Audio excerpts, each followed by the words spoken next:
Hello, hello. It is Justin Colletti of SonicScoop, and I'm here with a special guest today, one Andrew Scheps. Andrew Scheps is one of the greatest mixers working today. He is joining us from merry old England. Andrew, thanks for being with us today. Of course. Thanks for having me.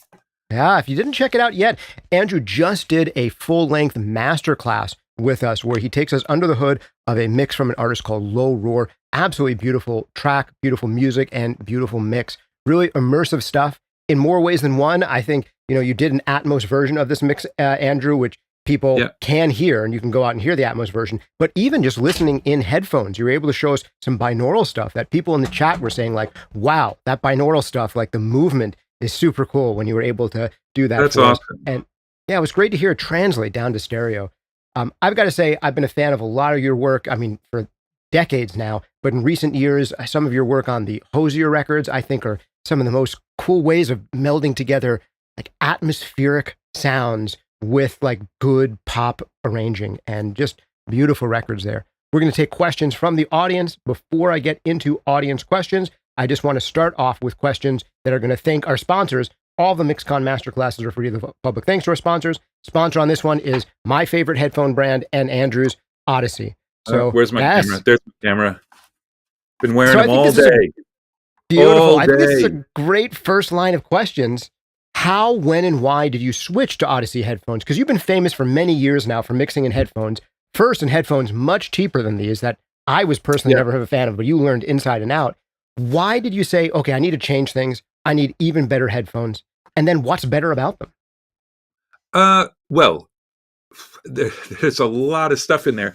Basically, the ones I used to use, they had a huge dip at 400, which of course makes things more fun to listen to. But it's the same thing I found when I worked on NS10s, is every once in a while, there would be a mix which would have a problem around 400, low mid stuff, that you just couldn't really hear.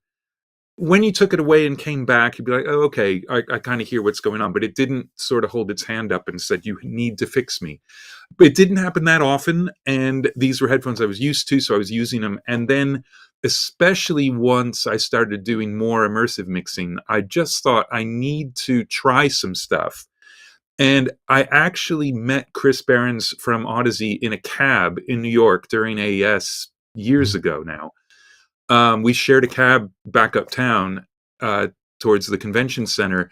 And he's like, man, you got to check out the headphones. And so then when I saw him at the next trade show, he's like, come over here and check out the headphones. And then trade show after trade show, I was just at the booth.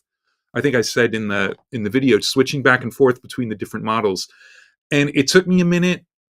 I actually had them reverse the way the headphones are put onto the yoke, because I was finding as I was wearing them, when I leaned forward, they would fall off and hit the cat who likes to be on my lap while I'm working. So, they've been really good to me on stuff like that and letting me experiment with them. But I've found since switching that the sonic comments on my mixes are not non-existent, but they're minimal. They're really, really minimal compared to what it used to be. And that's just fantastic. I just feel a lot more confident. And the point I was about to make and didn't was that with immersive stuff, as I talked about in the video, the headphones are so important. They're so important because that's the way everybody's going to listen. So I start all of my immersive mixes in headphones and then come up to the speakers, having made some decisions about panning, which I don't really externalize. So I'm putting stuff and like, well, I think it'll be cool if that's in the back. Get it on the speakers, think like, well, okay, that's not musically good, or it is, and it's fine. Change stuff up and then go back into headphones to make sure I haven't messed anything up. But when I was starting on speakers, I was finding myself kind of getting into trouble on headphones. And I think it's what a lot of people who are doing immersive mixes complain about, is that they get this amazing thing on the speakers, then they go to headphones and it's just super disappointing. Whereas because I'm starting there, I love it already. And then I get to the speakers and it's like, fucking hell, this is awesome. And I can move it around. And so it just works for me. I'm not saying that everybody should do it at all, but for me, it's a really great way to work. Right. Yeah. The way you're explaining it it makes me think of the difference between working on Oratones or NS10s and getting a great sounding mix, and now you fold it up to the bigs and you double check the low end, versus you're working on the big blow your socks off monitors and everything's sounding great, and then you fold it down to the Oratones or NS10s and you say, what did I do? What have I done wrong? And I like your idea of, when you start small and you make it sound immersive in that two-dimensional space, then you can only make it sound more immersive still once you go to the multi-speaker setup. So Yeah, good I order of mean, look, operations. immersive mixing is weird. Like stereo mixing, all you're trying to do is get something that will translate because Right. everybody listens to it in stereo on something. So you need to make sure it's going to sound good on a phone and AirPods and then on a really good system.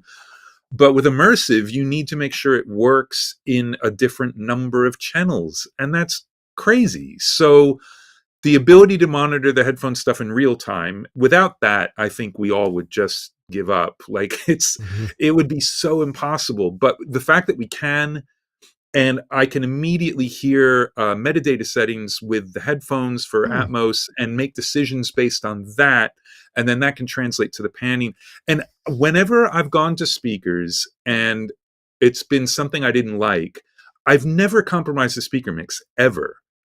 But I've never had a huge problem when I take all the stuff that I've changed in speakers and go back to headphones because I've already sorted out most of it. Mhm. So yeah, I mean, there's stuff you can't control in some of the other formats and things like that. But overall, I've found that that workflow means I'm not disappointed in headphones because I already think it sounds amazing in headphones. I'm getting a Mhm. little bit of the spatial thing, and that's the point.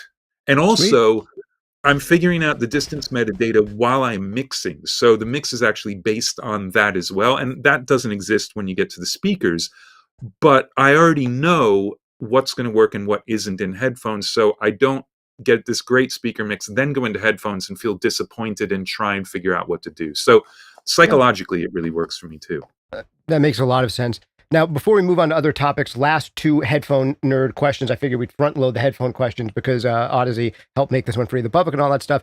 So my question for you is, you ended up with a different pair of headphones than I did. You, I believe, are on the LCD MX4. I have a pair Yeah. of MM500s here, and I was debating, do I want to spend a little more and get the LCD 5s? But there's a few different tonal profiles in the brand. What were the ones you were comparing, and what did you end up liking most about the ones that you chose compared to other things in the The portfolio? the two that I got down to pretty quickly were the MX4s and the LCDXs. Hmm. Hmm. And they're similar, and I think Yeah. that's why I could do it because it would just like it was weird enough going from the headphones I used to use onto the Audeze. So those were the ones that made sense. And talking to other people, they were like, "Yeah, yeah, yeah, these are great." So I'm not suggestible. I make my own decisions, but it's great to Hmm. start with something with a recommendation. And for me, it was trying to figure out the mid-range is slightly different, and I can't even remember now. I think the LCDXs might be a tiny bit brighter, and I really like bright headphones. I feel like I can hear the stuff better, but I felt like there was something in the mid-range that I liked better on the MX4s, and that's why I ended up there. But I mean, it's literally just from going back and forth and finally biting the bullet and say, I'll use these, Gotcha. you know. Fair enough.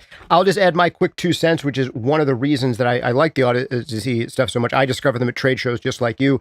My story is that the first time I saw them at a trade show, I forgot what year it was, but I thought, oh, this is some hi-fi brand. They're making $4,000 headphones. This is going to be ridiculous. There's probably like magical rocks tied to them, and it's going to be absurd. And I listened to their $4,000 headphones at that point, and I said, oh my goodness, I can't go back now. These are the closest experience I've ever had to being in like a mastering room in headphones that I've ever had, where they have this really fast transient response.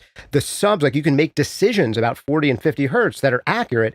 And Yeah. unlike, say, a pair of Sony's or other, closed back dynamic headphones, there's actually information below 100 hertz. So you don't just have this big hump up in the upper bass. You have a natural kind of neutral bass that extends way down to the lows and allows you to make informed decisions about bottom, as well as just you can hear deeper into the record because of the really fast transient response, which, I can understand why you'd be getting fewer sonic notes because of it.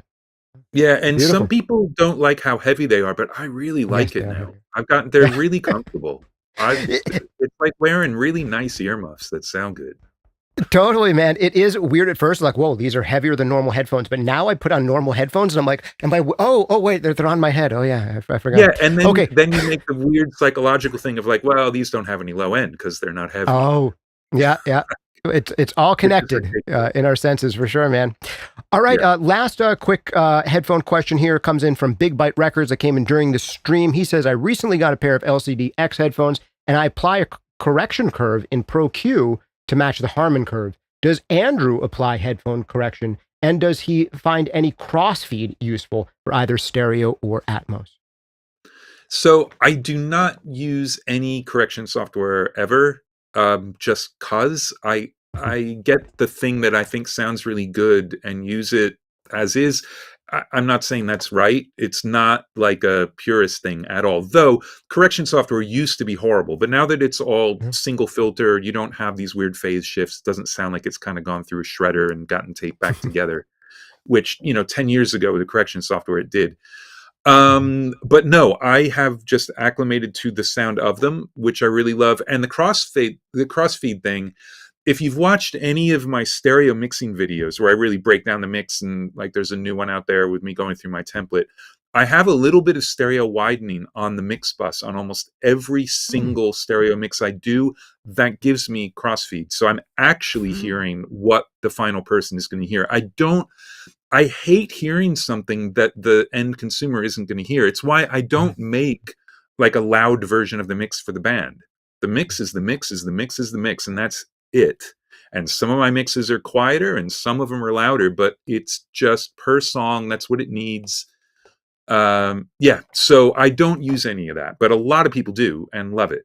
So, Yeah. you know, Well, this is a good bridge into a question of my own. It's kind of a pair of questions. And one of them is, since you're trying to get so close to what the finished thing that the end consumer is going to hear, what is the role of the mastering engineer in a process like yours? And does that change? Because there are certain records that you've worked on where you've done some mixes and several other major mixers have done other mixes on that record. So, what is the process of working with a mastering engineer like on something where you've mixed the whole thing? Does that change on a record where there are other mixers? And have there been any times where mastering engineers have assisted you and gotten more out of it that you're really impressed with, or any times where you feel like they let it too far away from where you wanted it to be? there are times of all of that. I mean, that happens both ways. When there are more mixers, the mastering's out of my hands. I'm not choosing who's mastering, Mhm. and my theory on mastering is unless I'm approving it and I can make comments, I don't even really want to hear it. I just Mm. like the worst thing is to get something that you don't like and not be able to do anything about it. And if it sounds better, I'll hear it at some point. I check out streaming and stuff of the things I've done to make sure things have survived. And it's not like I'll never hear it, but I can't. The idea of not having any control whatsoever, but being told to check something out is it makes me nauseous almost. Yeah. Because what if you don't like it? What are you Mhm. gonna do? You can't do anything. So, but when I've mixed the whole record and I have control over helping choose who's going to master it, there are a couple of people I work with, especially this guy Helge Sten, who's a Norwegian mastering engineer. He's an amazing everything, great producer. He's produced a ton of the Motorpsycho records. He's a noise artist who goes by Death Prod. Just an unbelievable guy, but his ears are insane. And we generally are doing the equivalent of flat transfers, but we'll spend a week and Mm. realize, like, oh, okay, there's something in the sample rate conversion on this. Or, yeah, anyway, so we go down rabbit holes on Mhm. things. And then there are other people where the band wants somebody to master the record, and that's great. I've got no problem with it. I think that I do deliver something that should be very close to what comes out. So, the stuff usually doesn't change that much anyway. But if I have control, I'll work with Helga at the moment. And if not, then it is what it is and it goes off into the world. And I hope, wish it the best. Right. All right. Very good. Let's get into some more questions here from the audience. This is one you might not be able to answer. Liam was asking what mic was in the shot at Rack Studios behind you. There was a blue tube microphone back there. The Yep, speculation was yep. that it might have been an SE Z5600.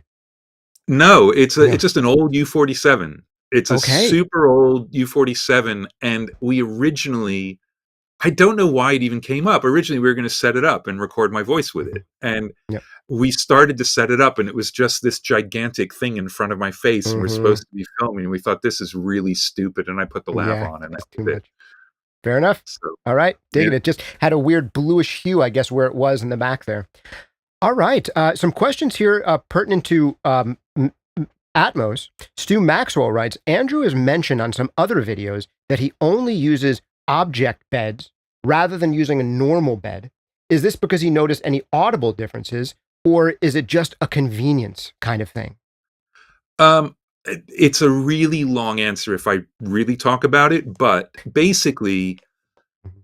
if you're not going to move something and you're going to pan it directly to a speaker, an object bed works great. And the reason I use an object bed instead of the built-in bed in Atmos is the built-in one is 712, which is tiny.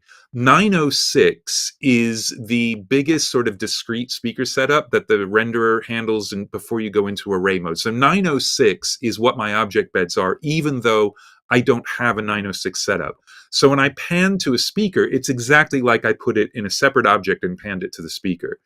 If things are going to move or I need to put them between speakers, which I mean, it doesn't come up much. Like you could say you need to put it 5% back or halfway between the wides and the sides, but do you really? Probably Mhm. not. You have it come out of a speaker. You're not dealing with phantom images.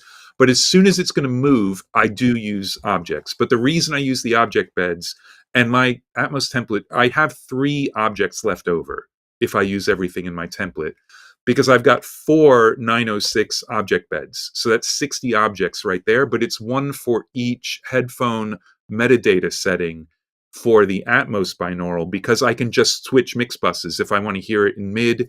And if I've done some audio processing on it because I'm always matching a mastered stereo mix, then I can have a limiter and an EQ on those 4 buses and they're grouped so I can change it and then I can just move something to the far setting and it still is getting limited and EQ'd exactly like it was when it was in the off bus.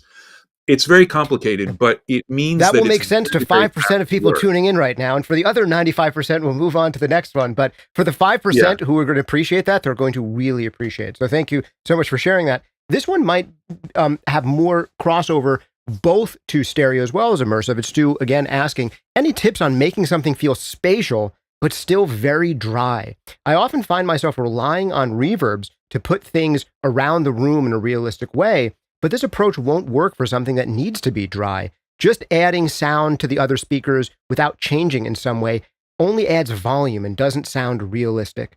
So maybe you can answer this question in both the Atmos context and the stereo context. What are good ways of making things sound more spatial while keeping them dry? Yeah, I mean, on an Atmos mix, there are some great upmixing plugins, where you can spread it around and it doesn't get louder. So Mm, I would check those out. Nugent Halo Upmix and the Pentio Pro. Those are both great. You can put in a mono or stereo. Well, you can put in any channel signal and come out any other channel, and it takes decorrelated stuff and puts it further in the back. So that works. Other than that, I think in stereo, though, I mean, the definition of dry in stereo, especially if you're wearing headphones, is that it's coming from inside your head, right? mm, So I think that stereo widening can help, phase mhm, shift stuff. And I think you need to learn to use very, very short rooms that are more like mm, ambience. yep, You can move stuff back without it sounding wet. mhm, So think about ambience rather than reverb and see what you can build. yeah. No, I think that's And a also great. roll off top end and something sounds like it's further away. Think about all the psychoacoustic stuff about how you figure out distance and try and apply that stuff. It is so great to hear you say this because these are the exact same things I'm saying on this channel again and again.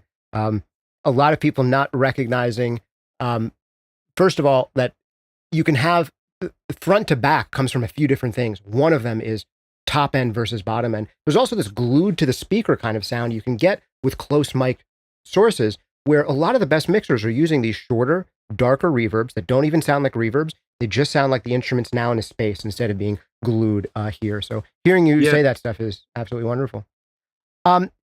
Next question here.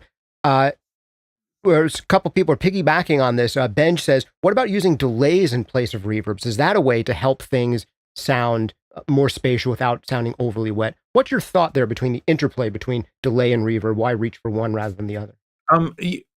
Look, reverb is a ton of delays. Mm-hmm. Like if you say, oh, there's pre-delay and then there's reverb. No, reverb happens when the delays are so close together and there's so many of them, you just can't hear them.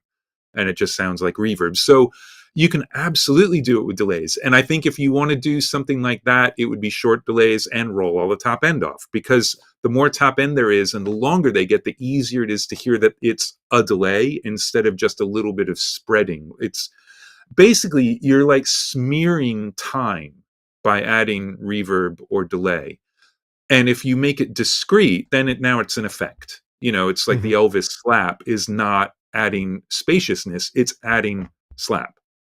John Lennon slap, like however old you are, one of those two, you've heard Yes.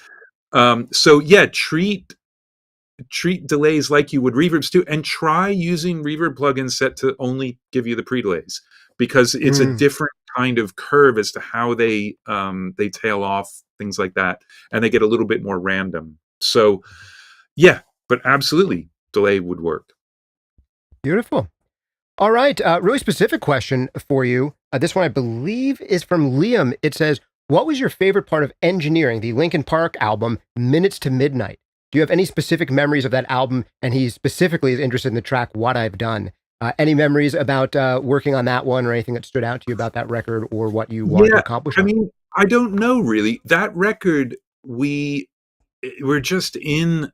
It was done at the Laurel Canyon house, Rick's Laurel Canyon house, and so we're just in the house, just working on stuff. And sometimes there'd be people working in different rooms, and sometimes we'd all be in the control room doing stuff. And I wasn't the only engineer on the project, but I mean, I think that they're all insanely talented, but the one where it's like you have nothing and then you have it like, holy shit, was Chester's voice. That dude would just open his mouth and it was amazing, like Chris Cornell. Like you can hardly believe that's happening. Whereas everybody else in the band is that talented, but you're getting the guitar and the amp and you're getting the tone and you're doing it. It's not just like I'm going to open my mouth and it's going to be absolutely incredible. So anytime he was singing was just mind-blowing. I've definitely had that experience in my life. I remember the very first time I had experience like that, I was in my early 20s, and it was the singer from the Magnetic Fields. And I was like, he has such an iconic voice. I have to find the perfectly right microphone to put on him. And I put up like a few different microphones, and he sang in the first one. I was like, oh, that's just what that guy sounds like. Yeah. That's it, Yeah. All right. Every time that happens, it's memorable. Okay, moving on to our next one here. I'm going to move on to questions that are coming in now through the live chat. Those are some of the top questions that I thought were the coolest from the premiere. And now going into the live chat here. Hey, Isomatic, Anton, John, Abdi, Bernardo, Mark, Kevin, all of you guys joining. Great to have you here. Isomatic asks, for those who mix their own music, do you find that they're typically happy with the results? I do experimental bass music and I don't know it all. So I try to think in new ways and be challenged compositionally too. Now, you've worked, I'll see if I can reframe this question slightly. You've worked with a lot of artists, I believe, who have been produced by great producers. You probably work with a bunch of artists who are doing more self-producing. Maybe you've worked with some artists who have even mixed their own work. What do you think sets someone up for success if they're going to mix their own work? And what do you think are the benefits of working with someone else? If you can mix your own stuff, why work with an external mixer? Man, the main thing is, do you have something in your head which is what you want it to end up being? That's the first thing. Because if you don't, then you can't mix it because you're not going anywhere. I mean, you might just mess around with it and get surprised and like, oh, okay, that's the direction I'm going to take it and that's going to be awesome. But if you're mixing your own music, I would imagine you've got a very specific thing in your head that is what it's supposed to be, and you can either get there or you can't. And if you Mm, can't, you need to work with someone else, and you need to find somebody who can listen to what's inside your head, because as soon as you start using words to describe it, you're yeah. lost. Like, it just doesn't happen. And I think, like, with Hozier, I think that we have just a similar sensibility. And with Low Roar, with the other two guys in the band, we have a very, it's like we have very different specific sensibilities, but in terms of what the record's going to be when we're done, it feels that way. And I think that's, it can always start to sound like new agey and airy fairy and I'm word salad, but a mix is good because it feels the way you want it to feel and the song feels good. So if you're hung up on the sonics of a particular element, then you should do that yourself. If you're Mm, trying to get the transition into the bridge to give you goosebumps and you can't get there, then get somebody else in who you think gets it musically. mhm. It's a hard to answer question, but I think some people are just good at mixing and some aren't. And I wasn't good at mixing for years and years and years. So it's really hard to do your own stuff. And I think part of it is, unless you're really good at keeping perspective on things, if you're mixing your own stuff, you have no phases to the project. You're Mhm. also overdubbing and writing while you're mixing. And that can work or that can go against you, I would say. When you're thinking about not being good at mixing and then eventually coming to a point where you are confident that you can be putting out mixes there with the Overconfident. other best mixers in the world, were there any mindset shifts that help you get there? Is it only nothing but practice, or are there any things that you had to reframe and rethink in your mind to be able to have a breakthrough that went you helped you go from mediocre to good?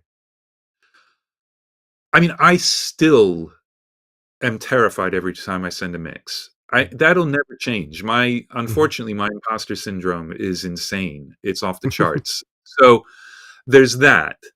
Um, I don't know that there's something specific. I think what it is I have the imposter syndrome, but underneath it, I have some confidence. And I think that it's more that I believe, I mean, every once in a while I've like missed something completely. And it's happened recently where it's like, what the hell? How could I possibly have sent that mix? Because you get the comments, you're like, wow, crazy. Because you just live inside a little sonic world and you get lost. But generally, when I send the mix, I know that I really like it. Doesn't Mm, mean it's done. It doesn't mean it's right. It doesn't mean the direction is right. It doesn't mean anything about it is right.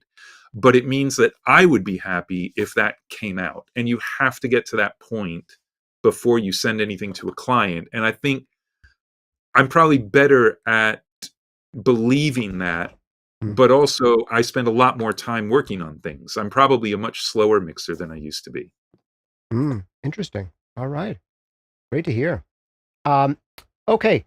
Couple more questions that are coming in here. Devin, this is a fairly obligatory question. Always someone will ask this. I wonder what Andrew thinks about AI and how it's going to shape the industry. Do you have any thoughts, positive and or negative, about AI, ways that you think it can be ethically or interestingly used, and uses that you hate?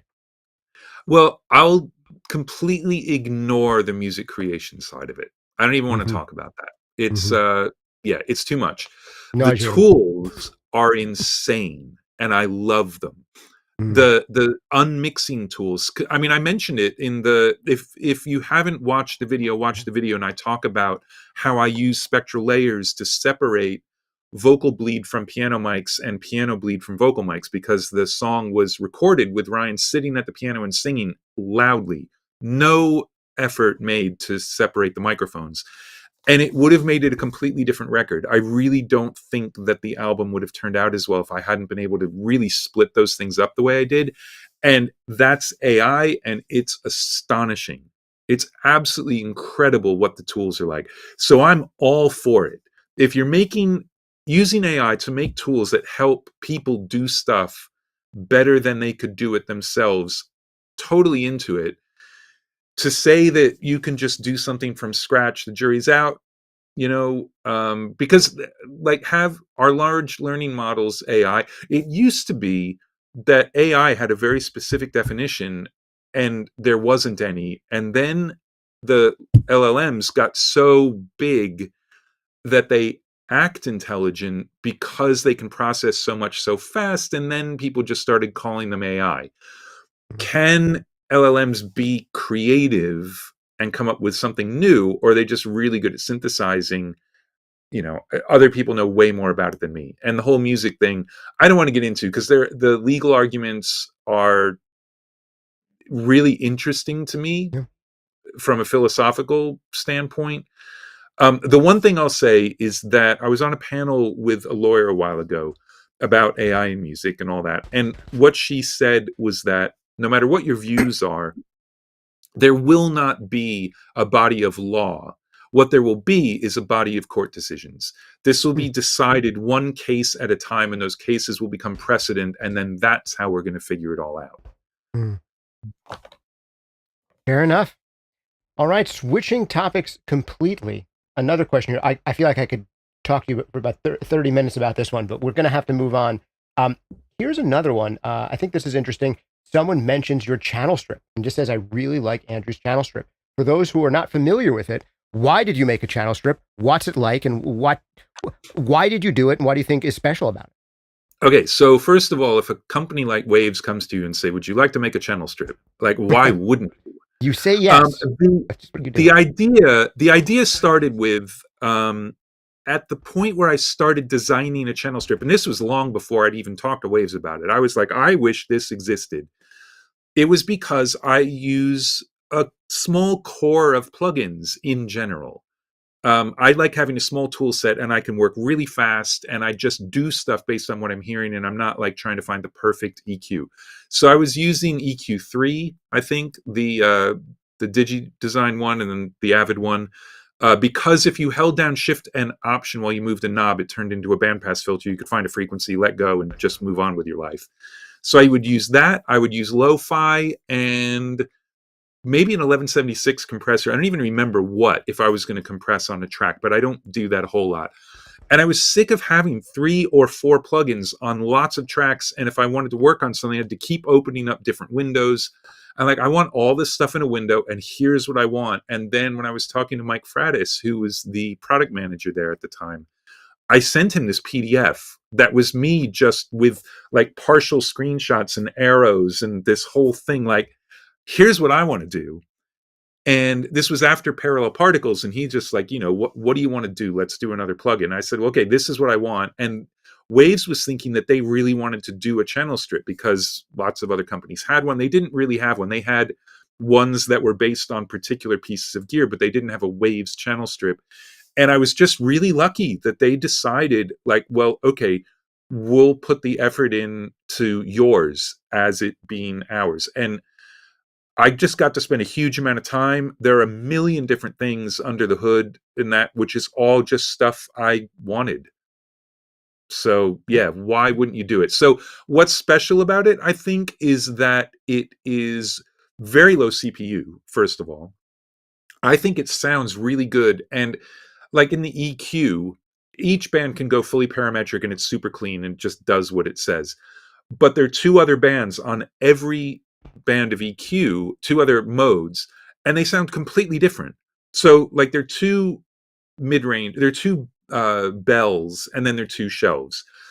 The 2 bells sound nothing like each other. You can set wide or narrow, and the 2 wides, nothing to do with each other. The 2 narrows, nothing to do with each other, because they're all different things.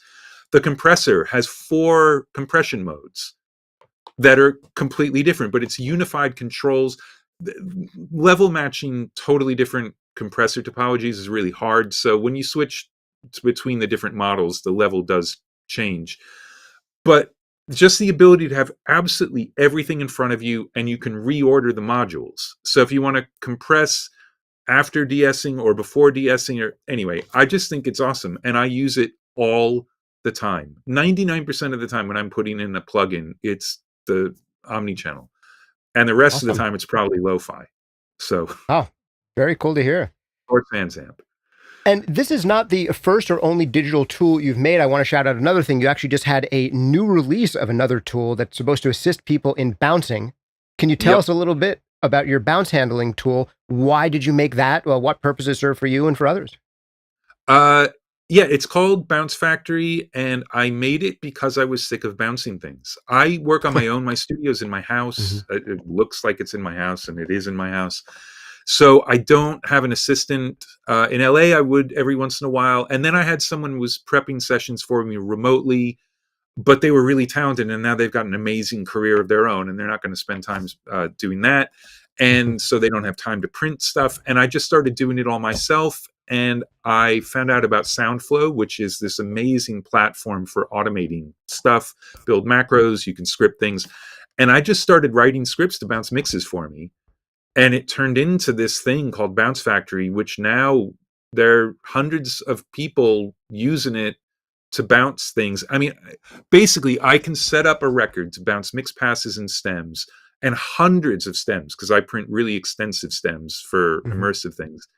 And I can set up a record in an hour and a half, even if it's going to take 60 hours to bounce them all. And I just start it overnight and then come in the next morning and stop it and then pick up where it left off. So it's just bouncing that happens when you're not in front of the computer, soloing and muting tracks, recalling playlists, changing volume on stuff, like whatever you need to do, it'll do it and bounce. So that's why it exists. And it just turns out we all need to do that now.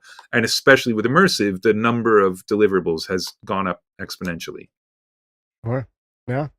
So, guys, definitely check that one out. We'll put links to this stuff into the show notes. And it is cool to hear that you actually use your own plugin. Oh With God, yeah. Why would you build something that you're not going to use? yeah, You know, I'm 100% with you. All right, we actually have a couple more really specific questions about Atmos. I want to save them for a little bit later because I don't want to lose the non-Atmos people because they're a smaller niche, but they'd be really excited to hear your answers to Atmos questions. I'll go with a couple more kind of generic crowd-pleasing questions first. One of the most crowd-pleasing questions has come in, and it is, what's on your mix bus these days, Andrew Scheps? not a lot. Not a Oh, all right. lot. There's a I mean, it's pretty much the same as it has been, but it's even less. So there's a BX Digital V3, and I use it for the stereo spreading, and Mm. that's it. Because it's Mhm. there, every once in a while I'll use the bass shift, which I think is really cool. I love that. I almost never EQ with it, just because I Mhm. don't, because for no good reason. And then the limiter, and I'll use either the exponential. No, not no. Sorry, the newfangled audio Mhm. uh, Elevate. It's 26 Yeah. band limiter. It's very clean. It's pretty heavy DSP, but it's really good, and it's got a transient recover thing in it, which is really good. The Fab filter, Pro L2 is awesome. I'll use that, but also Limitless every once in a while, and sometimes the McDSP ML4000 or ML8000 if I need a multiband. That's usually for much quieter stuff, like an orchestral record I mixed. That was Mm. on everything. But that's it. I mean, that's what starts out on it. There are a couple of plugins that are like lurking that sometimes I put on. Oh, sorry. There's also Pultec, and it changes whether it's waves or UAD. It doesn't really matter, and it's a happy face EQ, and Yeah. that's been getting backed off more and more over the Mm. last couple of years. But yeah, it's just at 108K, I think. Mhm. It's just because for me, 90% of the mix is the details in the mid range, and Mm. the other Mhm. 10% is I like low end and top end on everything. Mhm. So that's what I do. I just put Yeah. that on there, and it keeps me from having to really go mess with stuff. I don't Right. know, but that's it. Now, you found yourself boosting less on the Pultec in recent years. Is that because the tonality of mixes out there in the world is shifting, or is it because you're doing more of that kind of thing earlier on in the stream of process? Um, I think I just don't like stuff as bright anymore. The low end Mm. almost always is there. I'm Mhm. liking more natural sounding stuff. My mixes are a lot quieter than they used to be. I mean, Mhm. I won the loudness war basically. Yeah. Um, Yeah, I don't know. I'm just using less and less and less the more I do stuff. And in terms of like how other people are mixing, I can't listen to other people's stuff and try and listen to the mixes. I can't. Mm. It would ruin music for me. Mm. So when I'm not in my studio listening on the stuff that I listen to, I don't listen to mixes. Stuff will jump out at me like, "Oh my god, that sounds amazing," or "Wow, I wish that didn't sound that way." But generally, I'm just listening to music. Hmm. Right?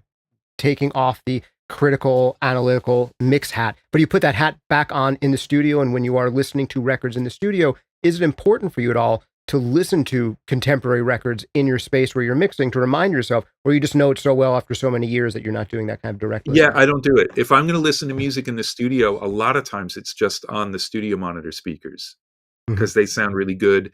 I've got an Apple TV in here to stream Atmos because I want to check stuff out every once in a while. And usually it's because there's a recommendation or it's an album I want to Right. hear, like Steven Wilson doing every single prog record. Like, Hmm. okay, I want to hear that. So I'll listen to that stuff in the studio because it's the only surround setup I've got. Um, but yeah, I don't do a huge amount of recreational music listening, to be honest, unless I'm in the gym. And then I've got music on Hmm. constantly. Yep. But No, I can at totally home, understand that. I'll go listen to a record because it's a psychological break and it's in a Yes. different room. And I put a record on. It's not because I think vinyl sounds better than anything else. It's not that. It's just that is a totally different headspace. So I'm terrible. I don't listen to other people's mixes to see what's going on. And I think partially because I just get depressed because there's so many amazing mixes out there and I have no idea how to do what they're doing. Absolutely no idea. And so to be critically listening to their mixes would just be soul destroying in a way. Fair enough. I So think I that's a definitely useful thing for a lot of appreciate people to them. hear. I appreciate them when I hear them, Yeah. but I can't study them because it'll be Yes. depressing. Understood. Cool. A beautiful answer. Now, a couple specific questions, if you don't mind. Mixing into a stereo widener, there are people out there who will say, you're not supposed to do that. As a mastering engineer, I'm totally fine with people going into stereo wideners. The only concern is if they do more of it than they want to end up with on the record. My question for you is, are you changing the amount of stereo widening you're doing from mix to mix, or do you have like a really narrow range that you put it in and then everything else comes down to panning choices? Or is it another mix parameter that you adjust depending on the record? The stuff that's in my template doesn't get adjusted a whole lot. Like it's settled into a value and Right. like, okay, that works most of the time. But my brain is pretty good about saying, hold on a second, that's not right. And so Mm. there's some songs I take it off completely. There's some where I'll back it off a little bit, but it is generally there. I mean, and part of it is the headphone thing.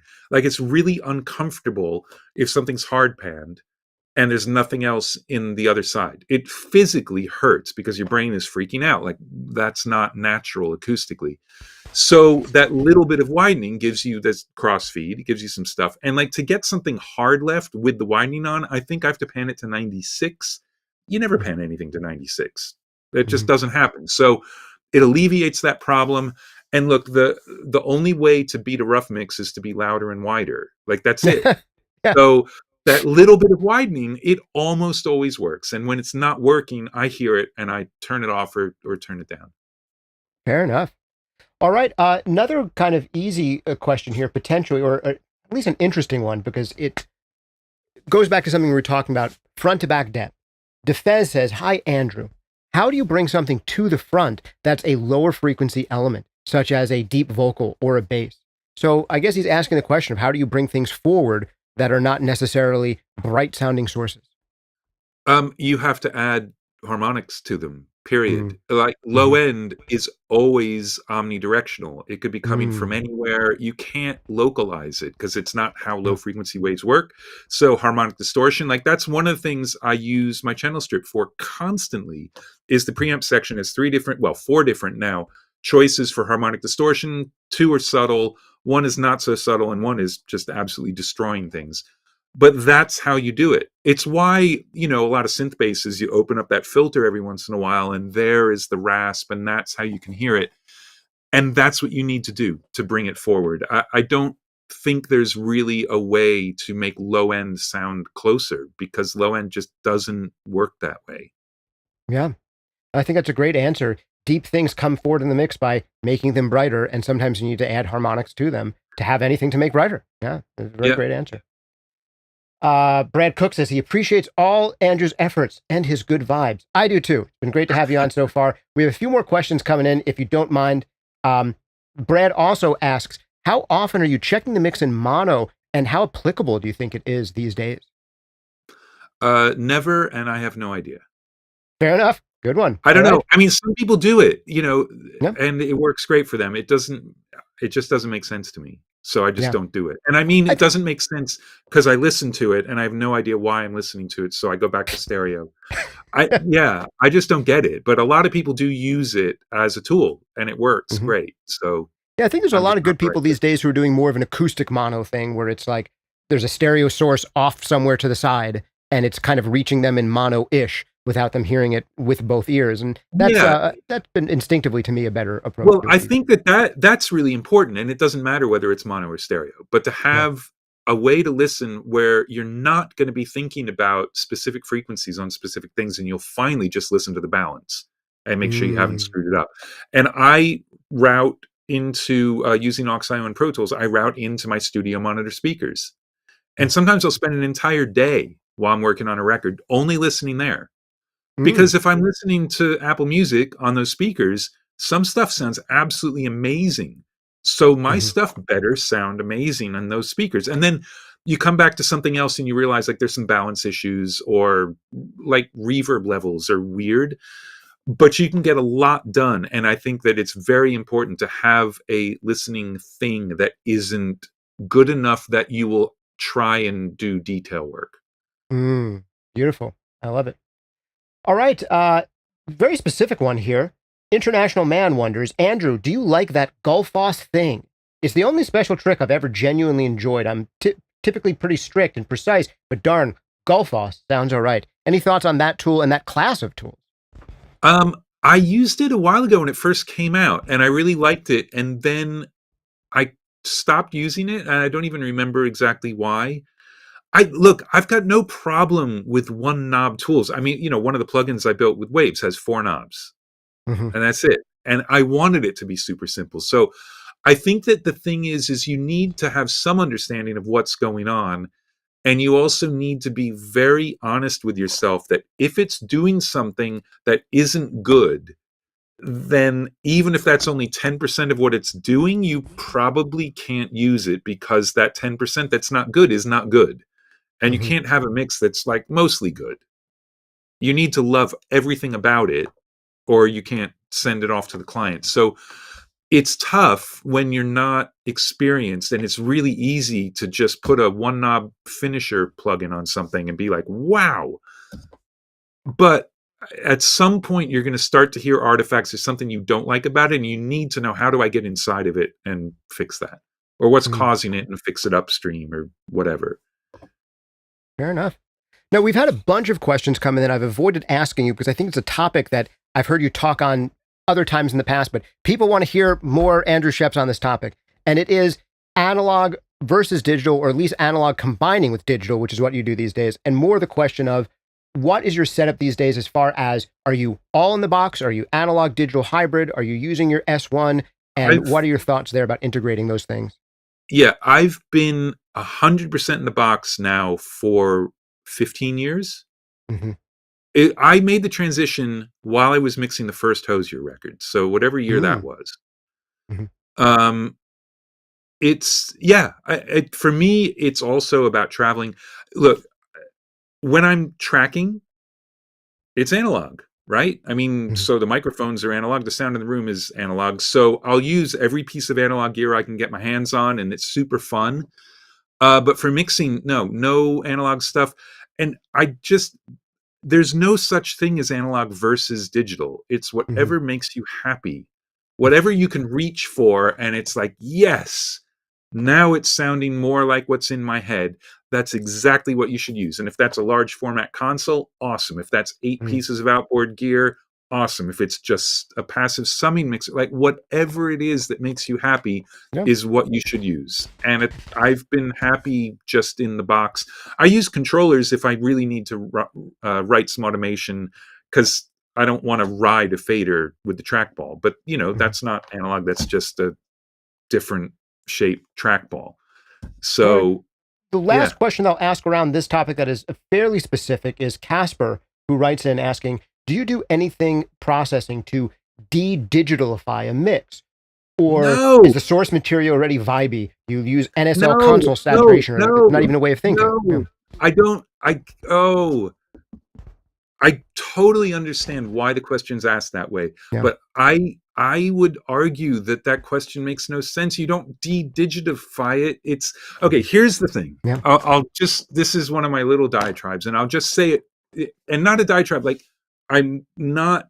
I don't think it's a stupid question at all. But here's how I think you have to think about it.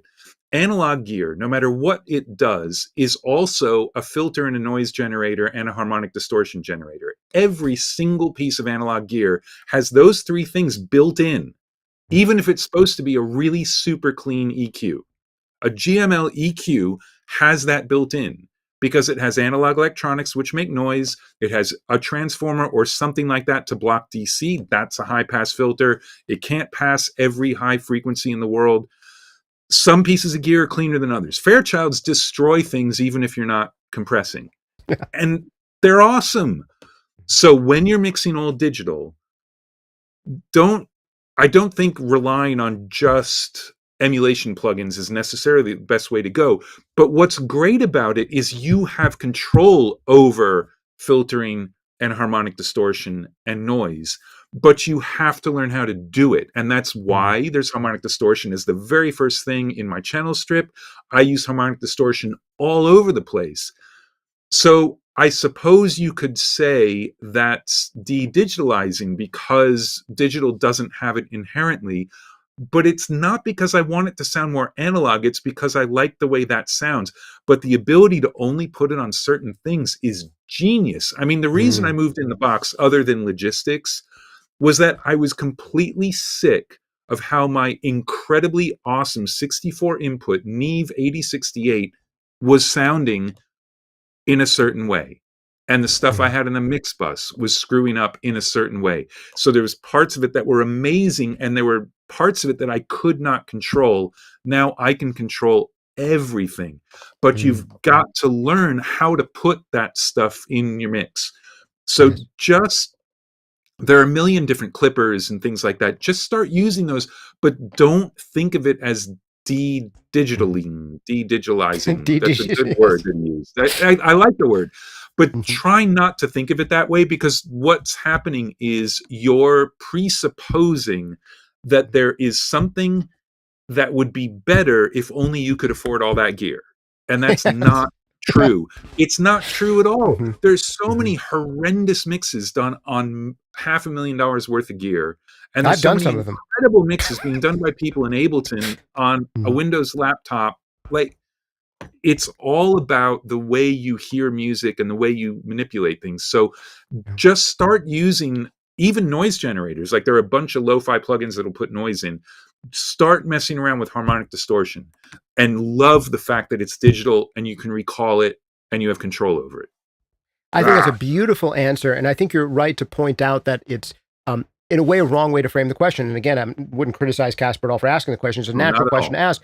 But I think the fundamental misunderstanding is thinking that there's something wrong with digital audio, like there's this digital haze on it that we have to get off. And it's exactly the opposite. It's exactly the other way around. The signal is closer to the source demonstrably than any Oh God, prior yeah. analog format. It is closer to what you put into it. The issue is that's not messed up in all the ways that you like, but now you get to mess it up, and not just in one preset way that came with that specific Yep. piece of gear, but in a wide variety of ways. So to go a little further onto that, there is more than one type of saturation or distortion.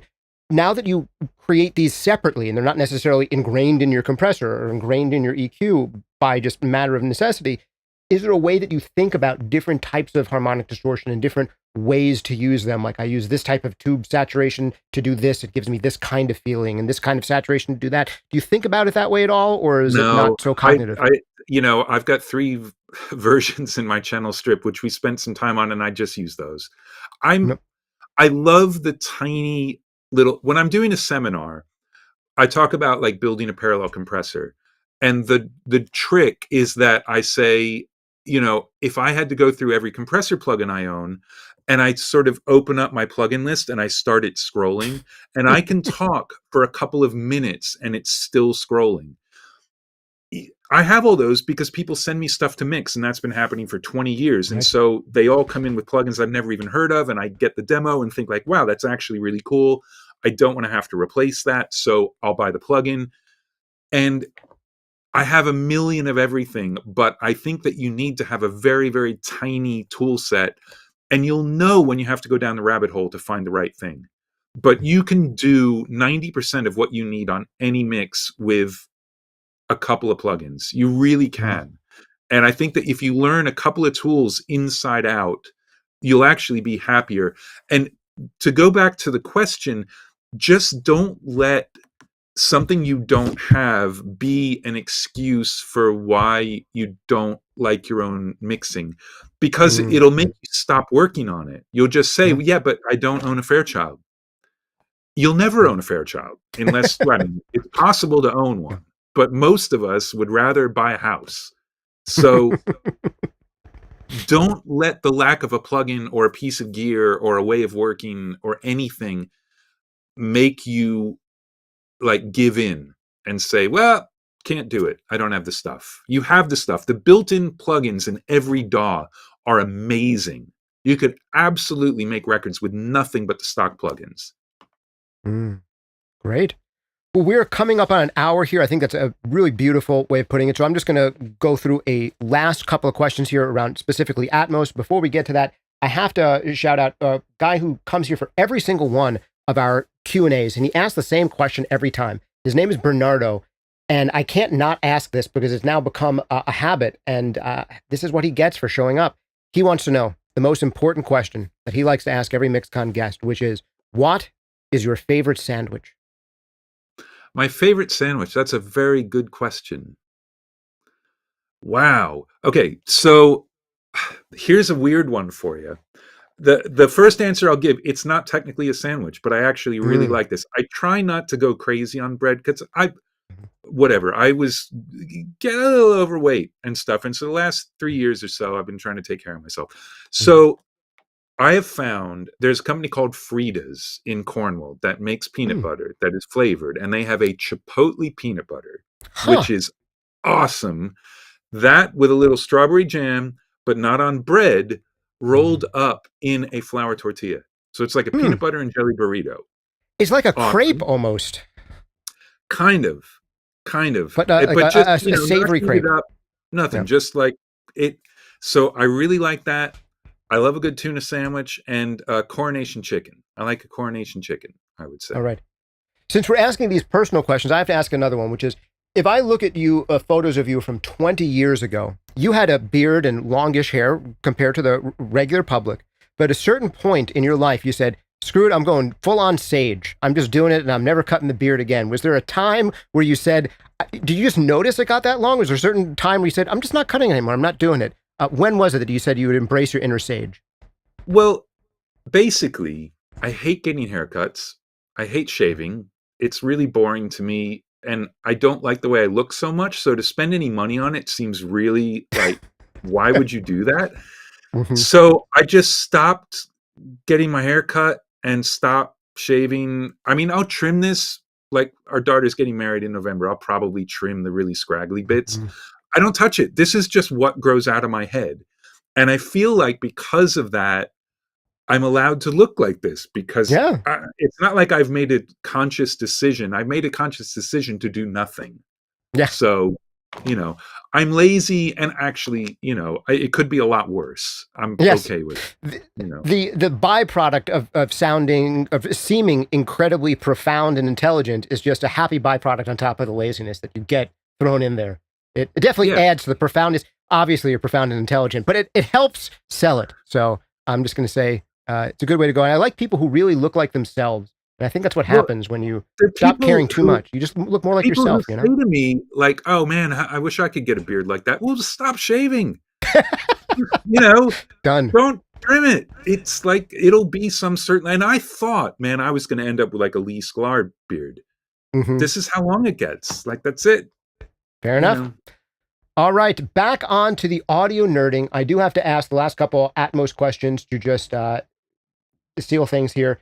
A question was about the way that you approach using compression in objects. What's the idea about using compression in Dolby Atmos systems? Are there ways of grouping together compression and limiting? Is it object-based compression and limiting? How are you handling that kind of thing? Okay, I don't do that much. So if I've done the stereo mix, I basically create a new multi-track. I bounce out stems from the stereo mix of every single element individually. It goes through whatever's happening on my mix bus. And as I said before, there's almost, I can only think of like one record where I put a compressor on the mix bus in the last 5 years. I just don't do it. So there's not a lot of compression. I will use compression on individual tracks sometimes, but then that gets baked in. There is Waves does something called an immersive wrapper, which is awesome, and you can actually you could have 30 or 40 channels of it on different tracks in your session, and it's sample accurate metadata for making stuff compress. So you're actually passing things into the sidechain of other plugins that are on different tracks. I just don't do it, and the reason I use my object beds, as I said before, is because if I've got to match a mastered mix and the stems I get sent don't add up to that, I can pop an EQ on my object beds or a limiter and get it close. And that's it. And I've found matching the stuff, usually it's a tiny bit of EQ and limiting. What you're really trying to recreate is the difference in the transients between the unmastered stems and the mastered mix. Because that's what gets crushed. Always. And it changes the groove a little bit, and it changes how stuff is smashed back into the track. And when I get the amount of limiting right, usually it's like, okay, great, I can just do the Atmos mix. All right. One more Atmos question, which is, are you using any version of the Dolby Atmos Curve, asks Observation Audio? Not really. I had my room tuned by Dolby. They were awesome. They came and did it, and we tuned to the curve because that's what they do. But the idea behind the curve in general is that it was made for theatrical, and it was so that a Dolby theater is tuned to this curve. Therefore, your control room should be tuned to the curve because it's a known playback system. So you want to know exactly what it's going to sound like once you get into the theater, so you mix on it. Whereas the job of music mixers has always been use whatever the hell you want, but it better sound good on every single thing you play it back on. And when they were finished with the curve and we had to listen to it, I just said, look, there are bits of this that I don't really understand. And they were totally cool with it. And so I backed out of some of it and kept some of it. And so I think that it's like with speaker correction software. If it makes your stuff translate, you should absolutely use it. But don't feel like you need to do anything in particular because nobody cares what it sounds like in your room. They only care what it sounds like in their room, so it has to translate. It doesn't have to sound a specific way. Right. And when you're Atmos mixing, you're not mixing for a theater. You're mixing for a wide variety of home theaters. So it's a very different thing. That makes a lot of sense to me. All right, lightning round. We've been here for about an hour now. I won't keep you all night. It's very late where Andrew is, so we're going to have to let him go. But one question I do want to ask, because I'm a big fan of the band as well, question about working with Mars Volta. Anything in particular you can remember from that project, what you're trying to achieve there, what was important to get right? I came in and just did the last sort of set of overdubs with them on the first record, and then worked with them on Francis the Mute. They actually worked at my place for a little bit, which was awesome. They're just, I mean, especially Omar and Cedric, but everyone in the band is amazing. But Omar and Cedric heard the finished record in their head from like when they wrote it. They were still really open to experimentation, but those arrangements are so nuts because they're actually worked out. It's not like, oh, here's some chaos. It's controlled chaos in that the performance of the arrangement could go different ways, but they knew what they wanted, and they're so talented. And Omar just lives and breathes music. I think that he would be happier if he didn't have to sleep. He would just work on music 24 hours a day. Beautiful. All right, this is going to be the last one, maybe a controversial question. I don't know if this one's fun for you to answer or annoying for you to answer, but I got to throw it out there because this is probably not the only person thinking it, which is Kill Alters asks, can Andrew expand more about the loud mixing that's happening these days? How does he approach rough mixes that are incredibly loud? And why did he stop making his mixes so loud? We want to hear this from the guy who self-professedly won the loudness war single-handedly. Can Well, you not expound single-handedly. on that a Greg little? Fidelman and I won. You People know, were conspiring. You were all trying to defeat each other. That's how Loudness Wars get started.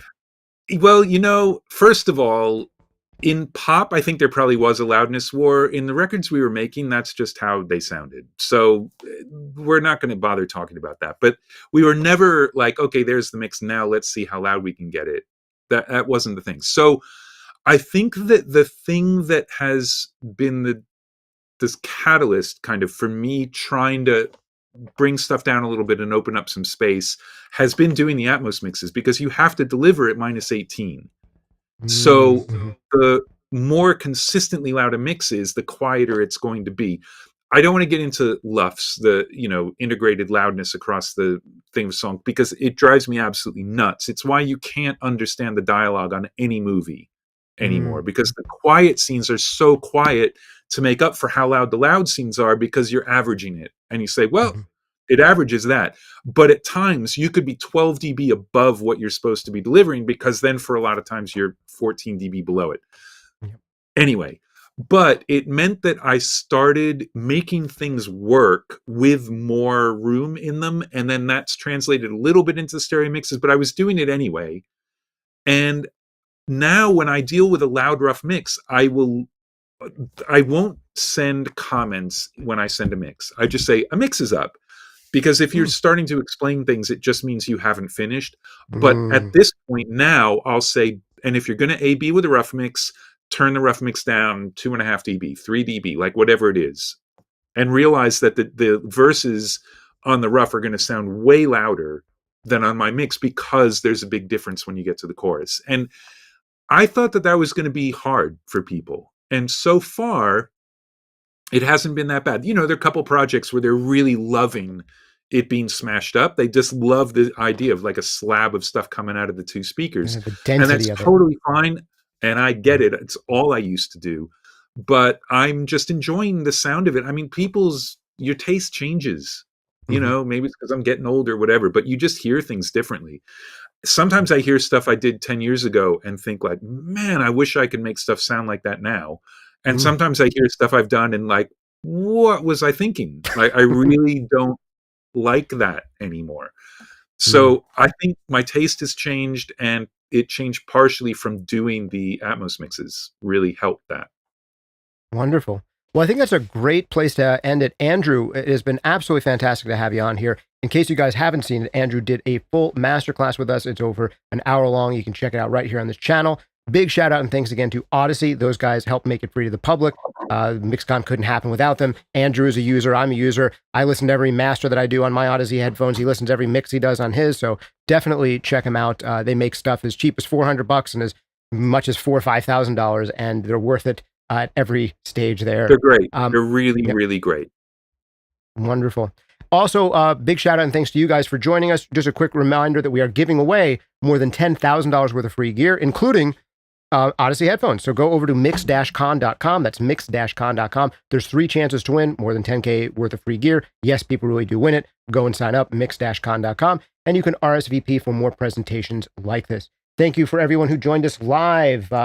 Benj, Randy, Attlers, Manny, Alpha, all of you guys, thanks so much for being here. Thank you again, Andrew, for doing this for us. And thanks to the artist Low Roar for letting us go under the hood of their tracks. All right, this has been Justin Colletti with Andrew Scheps. See you next time. See ya.